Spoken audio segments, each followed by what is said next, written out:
This week on Worldview, we're going to take a look at the 5 big tests for global diplomacy in 2023, how the big powers, India, and the global community at the United Nations fared on each of them.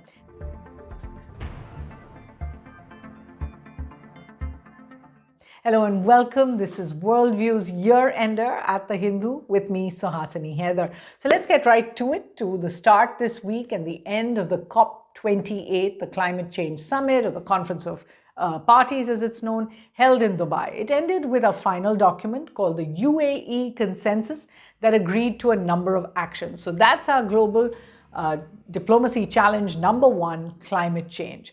Here's what the COP28 president, Sultan Al Jaber, and remember, he's been in the news because he not only heads the COP, he heads the UAE Renewables Company, but he also heads the ADNOC Oil Company. Here's what he said. An enhanced, balanced, but make no mistake, historic package to accelerate climate action. It is the UAE Consensus. Right, so what were the big takeaways? And that document is online. The first big one is really that this is the first articulation that the world wants to transition away from fossil fuel, an end to oil, coal, and gas in energy production in particular. It didn't talk about phasing them out yet. It says a transition away from them. The second is the tripling of renewables by 2030. The third was the naming and shaming of methane, accelerating and substantially reducing non-carbon dioxide emissions globally, including in particular methane emissions by 2030. Remember, normally everyone talks about CO2 or carbon emissions, but they don't talk really about the emissions from gases like methane. Net zero by 2050, that's another big takeaway. This is meant, of course, to push India, that has put 2070 as its net zero date, the date by which it will be carbon neutral. And China has 2060 as well, so they want to push them to earlier dates.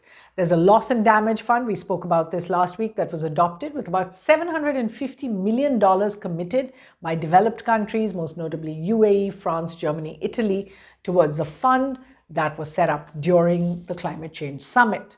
Critics, however, have described this final document as weak tea, watered down, a litany of loopholes, and some even criticize the UAE COP president directly for not ensuring stronger language against fossil fuels. The oil and gas industry made a mistake in overreaching and naming the CEO of one of the largest and one of the dirtiest, by many measures, oil companies in the world as the president of the COP. That's U.S. former Vice President Al Gore, who's of course now a big activist against climate change. So where was the world on this big global diplomacy challenge, number 1?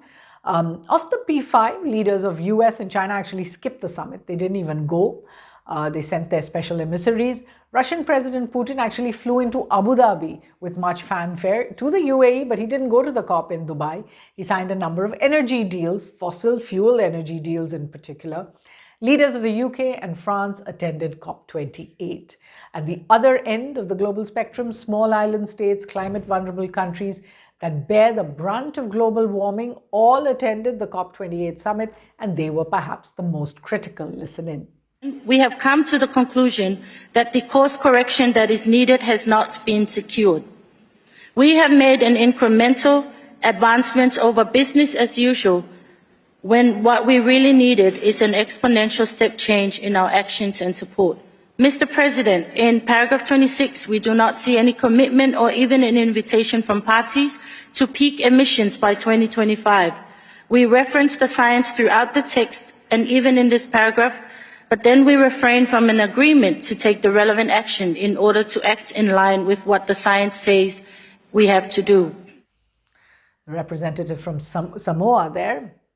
But where is India in all of this? India spoke essentially for the developing world. So somewhere in the middle, it doesn't want to commit to ending fossil fuel use that would slow its growth. It pushed for terms like phase out and coal-powered plants to be cut out of the text, was partially successful in that. India does have a lot of pride in the fact that it has exceeded its own goals for nationally determined contributions, or NDCs. and is now updating them as well. But India is making it clear it isn't part of the global problem. It hasn't contributed that much to emissions, and it certainly won't be pushed into becoming part of the global solution. That is the responsibility of the developed countries that have begun this problem. India is also not prepared to bring forward targets for net zero or for ending coal use, at least certainly not yet. And the big announcement, Prime Minister Modi, who went to the COP28, pitched for India to host the COP33 summit in 2028. So India taking that global leadership position on the stage, hopefully in 5 years. Let's turn then to the second and third big challenges to global diplomacy this year, and they came from conflict. Of course, Israel, but I'll first come to the Russian war in Ukraine. The war in Ukraine is now heading to its 2-year mark. In a 4-hour-long press conference that was held this week, Russian President Vladimir Putin made it clear that the war in Ukraine will not end until what he called the goals of demilitarization and denazification of Ukraine are met. Remember, last year he didn't actually hold this annual press conference. He's certainly looking much more confident about the way the war is going for Russia. The OHCHR, or the Office of the High Commission of Human Rights, estimates civilian casualties in Ukraine since February 2022 in both the territories that are now controlled by Ukraine and those that Russia has taken to be more than 40,000. About 500,000 military casualties are claimed if you count both sides, although these are of course contested and Russia doesn't put out the exact figures. As aid has begun to dwindle to its lowest point since February 2022, Ukrainian President Volodymyr Zelensky has been traveling to the US, to Germany, to other countries to try and raise support for more funds and arms. So how is the world faring on this conflict that is now into its second year? The UN Security Council is frozen over the issue. Russia has vetoed any resolutions against it. It's certainly unusual to have the P5 member himself directly involved in the conflict. On the 1-year anniversary of the Russian invasion, the UN General Assembly, which was quite tired of the UNSC being frozen, passed a resolution calling on Russia to leave Ukraine. And there were 141 countries that voted in favor of that very tough resolution, 32 abstentions, including India, and 7 against it. In March 2023, the ICC, the International Criminal Court, issued an arrest warrant for President Putin. However, no country Mr. Putin has visited since then, including, I think, China, Central Asia, Saudi Arabia, the UAE, have enforced that. After a near breakdown in talks at the G20 in Delhi, and remember this was a big moment, and here at Worldview we talked quite a lot about it, India was able to forge a consensus document that brought the world together for a brief moment. The document didn't criticize Russia, but it called for peace in Ukraine. It was a document Kiev was disappointed by, but it was a rare moment of consensus. So where is India on that? It has continued to abstain at the UN. It doesn't have any public criticism of Russia. India has continued to buy increasing amounts of Russian oil despite US and Western country sanctions. In fact, one of the figures earlier this year was that India's imports of oil from Russia have increased a whopping 2,200%. India has also continued its weapons imports from Russia, although many shipments have been delayed due to Russian production issues, as well as the payment mechanism problem. However, India has clearly reduced its political engagement with Moscow. Prime Minister Modi has not gone to Russia this year. It's the second time he's skipping the annual India-Russia summit. And India also dropped plans to host the SCO summit in person, which would have brought Mr. Putin to Delhi, instead making that particular conference a virtual conference. On to the third global challenge, and we just mentioned it, which is the October 7th attacks and Israel's bombing of Gaza. 2023 is really now known as the year of two conflicts, with many questioning whether big powers like the US that have a stake in both can continue to fund its allies on both while it deals with China. The current turn of the conflict began on October the 7th as the Hamas group carried out a number of coordinated terror strikes in Israeli settlements along the border with Gaza, brutally killing 1,200 people, taking 240 hostages, allegations of beheading and rape against the Hamas terrorists. Israel's retaliation that we have seen unfold over the past 2 months, pounding Gaza residents for more than 2 months really, in an effort, it says, to finish off Hamas and to rescue the hostages, has really been devastating. 29,000 munitions have been dropped since the beginning. More than 18,000 people killed. Many of them, around 7,000, are children. Many of them are women. Every kind of infrastructure in North and South Gaza has been flattened. More than 1.8 million people, or 80% of the population, is at present homeless with really nowhere to go. So where is the world on this conflict 2 months on? The UN Security Council, like it is on Ukraine, is again paralyzed. This time, instead of Russia, it's the US that is vetoing every resolution that comes in against Israel. The UN General Assembly has passed 2 resolutions with overwhelming support.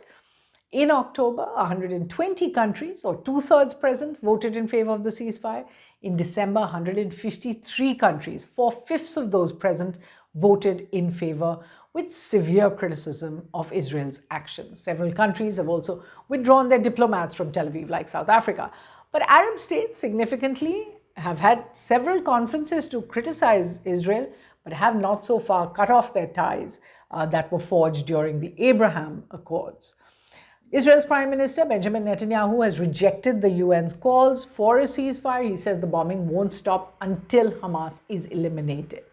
The Global South, interestingly, has voted almost as a bloc in each of these votes, criticizing Israel for its disproportionate response and for the indiscriminate bombing that has caused such a large loss of civilian casualties. So whereas India on this third big diplomatic challenge for the world, when the October 7th attacks took place, India seemed to change its stance, issuing strong statements on terrorism, calling for a zero-tolerance approach that seemed a lot more pro-Israel. And then in the United Nations General Assembly, India voted in September, in fact didn't vote, it abstained from the voting, which was a major shift from the past policy where it had consistently called for ceasefires and a cessation of hostilities. However, since then, things have changed again. As the death toll from Israel's bombardment has risen and the global mood has shifted, India moved closer to its original position, expressing concern for Palestinian victims, sending aid, and then this week, in that big reversal, voting for the UNGA resolution that actually marked the first time since October the 7th that India had called for a ceasefire. The shifts and the hedging in position has clearly left India without a leadership role in this conflict at present, and really away from the global South and South Asia itself. Right. Let's turn now to the fourth big global diplomacy challenge, and this is really a continuing one from Afghanistan, and particularly from the Taliban regime and its attitude towards women, in an area where the world has scored a big F for failure. 2.5 years after the Taliban took over Kabul, there's little hope for loosening its grip on the country. The interim government of the Taliban, that's what it calls itself, which includes many members of the United Nations terrorism list, remains in place. No women in it, no talks about an inclusive or democratic, more representative government taking its place. These were all promises made in the Doha Accords that were signed with the US in 2021. With the economy in shambles, sanctions in place, and aid really depleted, 15 million Afghans now face acute food security. 3 million of them face starvation or severe malnourishment. An earthquake this year compounded problems, many dead there, many made homeless. Adding to the misery, 500,000 Afghan refugees have now been sent back from Pakistan, and they also lack food, clothing, and shelter and are looking for more aid. The other big problem, girls are not allowed to go to school in most parts of the country. Female students can't pursue higher studies, and women are not allowed to hold most jobs or use parks, gyms, public places in general. While the United Nations doesn't recognize the Taliban, nearly 20 countries, including India, now run diplomatic missions in Kabul, and most countries treat the Taliban as the official regime. No country today, however, supports or gives more than really lip service to the armed resistance that operates out of parts of Afghanistan and Tajikistan, or to democratic exiles in different parts of the world. So that's really where the world is and where is India on this global diplomacy challenge. Perhaps this is the grimmest part of the report card, if you like. India has reopened its mission in Kabul, and as of last month, the embassy of the old democratic regime in Delhi was forced to shut down due to lack of funds and stuff. So this was the embassy that had been set up by the democratic or republic regime of President Ghani at the time in Afghanistan. It has now been reopened by other diplomats, by Afghan consuls from Mumbai and Hyderabad, who engaged the Taliban regime, although they still bear the old democratic regime's flag. So we don't yet have the Taliban's flag on the embassy here. India has sent food and material aid to Afghanistan, first through Pakistan and then via Chabahar. And Indian officials regularly engage the Taliban leadership in Kabul. However, unlike India's policy of the past from 1996 to 2001, when the Taliban was last in control of Afghanistan, India has not taken any Afghan refugees, or just a very, very small trickle. India has rejected visas for students, for business persons, and even for spouses of Indian citizens. That's certainly unprecedented, nor does India support the armed resistance or any democratic exiles in a departure from the past, when India used to support, of course, Ahmad Shah Massoud, but also many political leaders who took shelter in India. In short, does not want a real leadership role in the crisis, which yields space for other countries like China and Russia. On to the fifth big global diplomacy challenge. And finally, this is one the world is waking up to. So we're talking about it right now, which is artificial intelligence. For the past few decades, military powers have certainly been developing AI, artificial intelligence, to use in robotic warfare, more and more sophisticated drone technology, as well as other areas.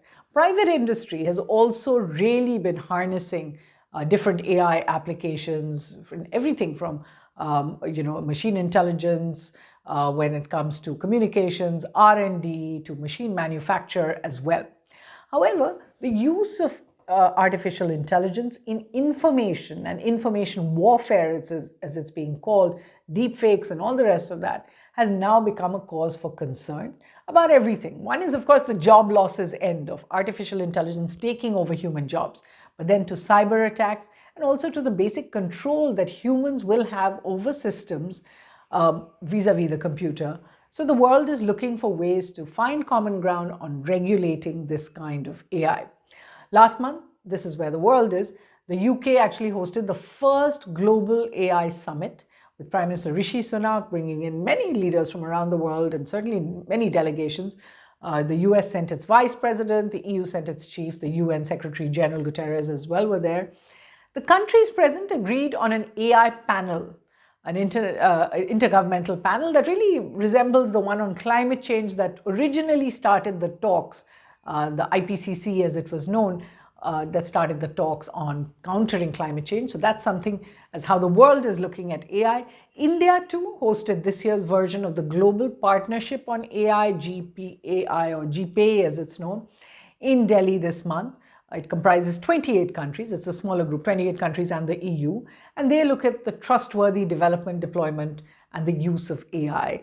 Also, of course, at the Modi-Biden meeting in Washington, the state visit this year in June, India and the US have embarked on a whole new tech partnership, and working on AI is likely to be a part of that as well. In fact, even President Putin this week had to face the AI challenge head on at his press conference. One of the questions actually came from his doppelganger, someone who looked remarkably like him. Watch. Владимир Владимирович, здравствуйте. Я студент и учусь в Санкт-Петербургском государственном университете.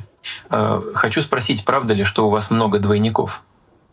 И еще, как вы относитесь к тем опасностям, которые несет в нашу жизнь искусственный интеллект и нейросети? Спасибо. Гражданин из Санкт-Петербурга не представился. Да.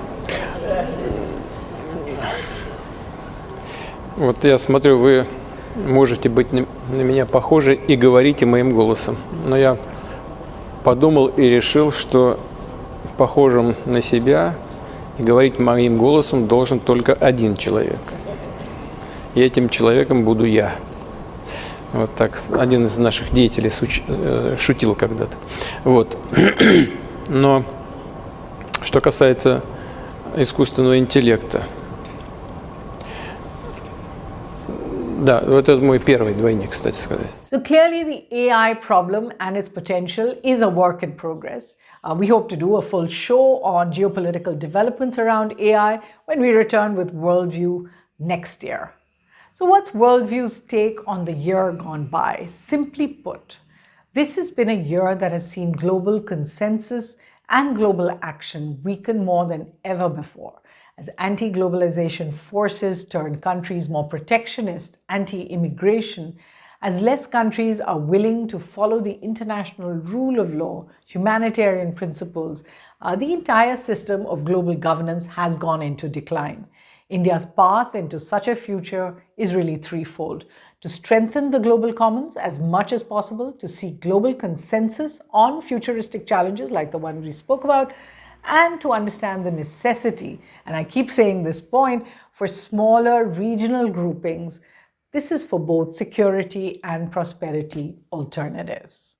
So we won't go without giving you some reading recommendations. Here's our Worldview Yearender reading list.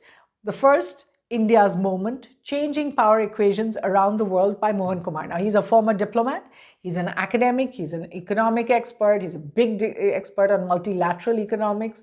This book is a very easy read. It'll make a lot of sense, and I certainly suggest you get it and go through it. Another very interesting book called Unequal, I've just started it. It's called Why India Lags Behind Its Neighbors by Swati Narayan. It's a startling work of research, compelling argument on the need to pay more attention to human development indices, particularly for India, which seems to be doing not as well as even its own neighborhood. Another book that's just out called India's National Security Challenges is edited by someone who is known as India's Security Czar, N.N. Vora. Some superb essays in it on the need for a national security policy and for defense reforms. There's also a chapter by former General B.P. Rawat, who passed away, on the defense reforms future. Then there's this book called The Age of AI and Our Human Future by Henry Kissinger, Eric Schmidt, and Daniel Huttenlocher. Dr. Kissinger, of course, passed away earlier, and this is certainly a very interesting first look at AI. A book that's just come out, which seems to be really well-timed. It's called Conflict, A Military History of the Evolution of Warfare from 1945 to Ukraine by Andrew Roberts and retired General David Petraeus. Of course, will be an American perspective on all of these wars, but certainly a very interesting look. Then, of course, my favorite, The Power of Geography, 10 Maps That Reveal the Future of Our World. This is something I've spoken about before by Tim Marshall, but now there's also The Future of Geography, How Power and Politics in Space Will Change Our World.